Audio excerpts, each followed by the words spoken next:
අද හෝමගම හිටපු අයට නම් අහන්න දකින්න ලැබෙන්නේ නැති ඒ වගේම හොඳටම දකින්න ලැබෙන්නේ නැති අහස දිහා බැලුවොත් මුළු අහසම කළුවර වෙලා තිබ්බා මුළු කළු දුමකින් වැහිලා තිබ්බේ මුළු හෝමගම අහස පුරාම ඒ වෙන හේතුවක් හින්දා නෙමෙයි හෝමගම කර්මාන්තපුරේ කියන ප්‍රදේශයේ කර්මාන්තපුරේ ඇතුලේ හෙල්මට් වැඩපලේ ගින්නක් ඇති වුණා. මේ ගැන මේ වෙද්දි මුළු ලංකාවක වගේම දන්න හෝමගම හිටපු අය නම් හොඳටම දකින්න ඇති.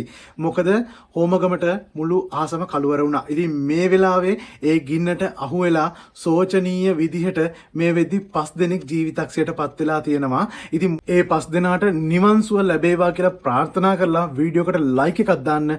ලයික් එකක් දාලා පහලින් කමෙන්ට් එකක් දාන්න. ඒ හැම දිනාටම නිවන් සුව ලැබේවා කියලා. ඔයාලා මේ දකින්න වීඩියෝ ඒ උදේ සිද්ධ වෙච්ච ගින්නේ වීඩියෝස් කිහිපයක් මේ ඔයාලා දකින්නේ. ඉතින් ඒ වගේම තමයි මේ හෙල්මට් වැඩපලේ වැඩ කරමින් හිටපු ළමයි 5 දෙනෙක් මේ වෙද්දි ගින්නෙන් අලු වෙලා තියෙනවා. ඔවුන්ගේ ඇටසැකිලි පමණක් මේ වෙද්දි ඉතුරු වෙලා තියෙනවා. ඉතින් හිතන්න කොපමණ ගින්නක් මේ වෙද්දි ඇවිලිලා ඇද්ද මේ වැඩපළ ඇතුලේ. ඉතින් එක ගැහැණු දරුවෙක් සහ අනිත් පිරිමි දරුවන් 4 දෙනෙක් විදිහට තමයි දැනට තොරතුරු ලැබිලා තියෙන්නේ. ඉතින් අපිට ලැබිච්ච තොරතුරු අනුව මෙච්චරයි අපිට දැනට ලැබිලා තියෙන්නේ. මම මේ ගැන තව ඉස්සරහට වීඩියෝ අරන් එන්නම්. හරිම තොරතුරු වලට දැනගන්න අපිව subscribe කරලා මේ දැම්ම අපිත් එක්ක එකතු වෙන්න. අපි තවත් මේ වගේ වීඩියෝ එකකින් හම්බෙමු. හැමෝටම ජය වේවා.